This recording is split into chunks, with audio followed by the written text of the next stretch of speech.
Meu interesse pela meditação não é de agora, iniciou nos finais dos anos 60. Porém, naquele tempo, o que se oferecia no mercado editorial brasileiro sobre o tema era muito pobre, era muito pouco e nos deixava a imaginar o que seria realmente a meditação.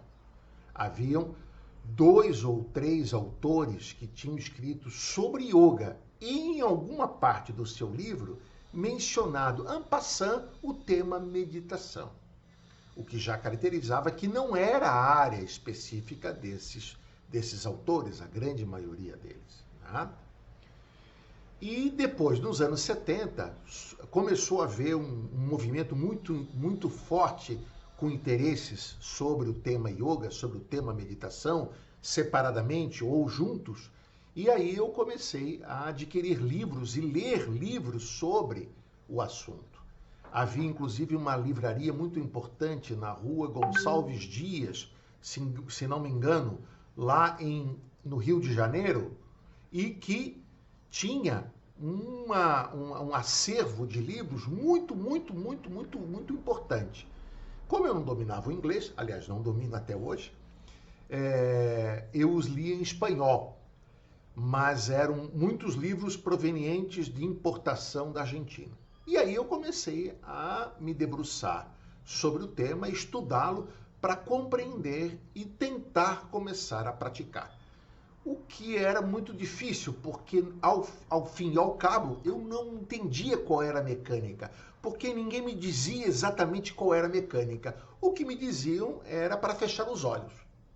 Fechar os olhos e deixar a mente vagar. Praticamente era isso. Ou às vezes até diziam que era para fechar os olhos e não pensar. Mas como não pensar? Como é que isso funcionaria? Em 1976 eu faço contato com o trabalho do professor De Rose. Em 1977 eu realizo o primeiro curso com ele, que era exatamente sobre meditação.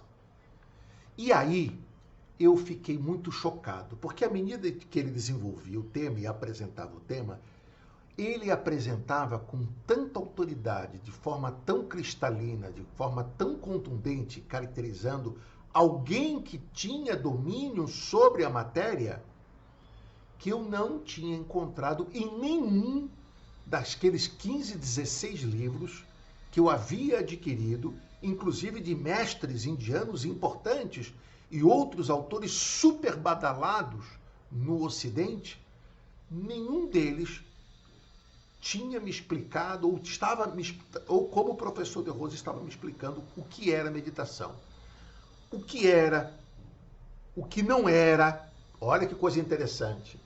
Como identificar quando estávamos meditando ou não, o que acontecia na meditação, como proceder para alcançá-la detalhadamente. Foi sensacional. E eu fiquei com uma sensação de frustração e um pouco de raiva até, porque eu fiquei pensando na quantidade de dinheiro, mas principalmente de tempo, que eu fiquei lendo livros que não me explicaram o que em 2 horas de curso com o professor eu acabei entendendo definitivamente o que era meditação, como proceder, o que acontecia quando experimentávamos a meditação, o que não era meditação e o que era meditação. Olha que sensacional. Por isso, eu super indico a você participar às quartas-feiras com o professor De Rose da meditação online, que acontece no Instagram, no canal do professor De Rose, das 20 às 20h30. É bem curtinho, mas onde ele não só vai compartilhar a sua vasta experiência, já que, na minha humilde opinião, ele efetivamente é a maior autoridade sobre o tema que nós temos no Brasil, na América Latina, e com certeza um dos maiores do mundo.